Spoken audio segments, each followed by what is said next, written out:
जरा सोचिए, क्या ऐसा हो सकता है कि खेतों में काम करने वाले कर्मचारी इंसान नहीं बल्कि पक्षी हों? आज हम एक ऐसी अनोखी कहानी देखने वाले हैं जो है भारत के केरल की, जहां हजारों बत्तखें चावल की खेती में मदद करती हैं। तो सवाल यही उठता है कि क्या पक्षी सच में एक वर्कफोर्स का हिस्सा हो सकते हैं? यकीन मानिए, इसका जवाब आपको हैरान कर देगा। तो चलिए इस पूरी कहानी को समझते हैं। भारत के केरल राज्य में हर साल किसानों और हजारों बत्तखों के बीच एक बहुत ही दिलचस्प डील होती है। इस डील में किसान इन बत्तखों को रहने के लिए अपने चावल के खेत दे देते हैं। तो इस अनोखे कॉन्ट्रैक्ट में इन बत्तखों को आखिर करना क्या होता है? आइए जरा इनके जॉब डिस्क्रिप्शन पर एक नजर डालते हैं। देखिए, इन बत्तखों के 4 मुख्य काम हैं और कमाल की बात यह है कि ये सारे काम मिलकर एक ऐसा नेचुरल फार्मिंग सिस्टम बनाते हैं जहां हर चीज एक दूसरे की मदद करती है। तो सबसे पहला काम है पेस्ट कंट्रोल। ये बत्तखें खेत में घूम घूम कर चावल के छोटे छोटे पौधों को नुकसान पहुंचाने वाले सारे कीड़े मकोड़े खा जाती हैं।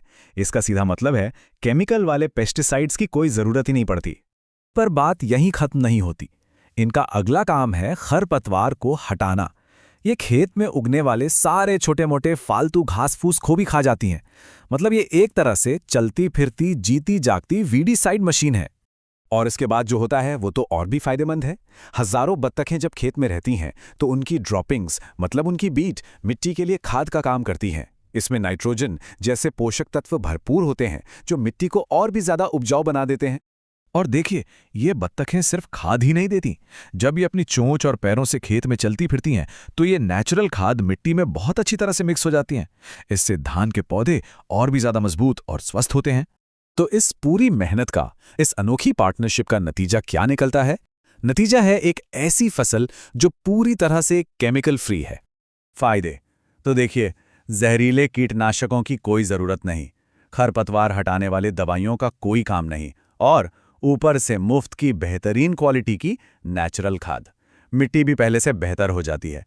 इन सब का असर ये होता है कि चावल के पौधे बड़े और स्वस्थ होते हैं और कुल मिलाकर फसल भी ज्यादा होती है।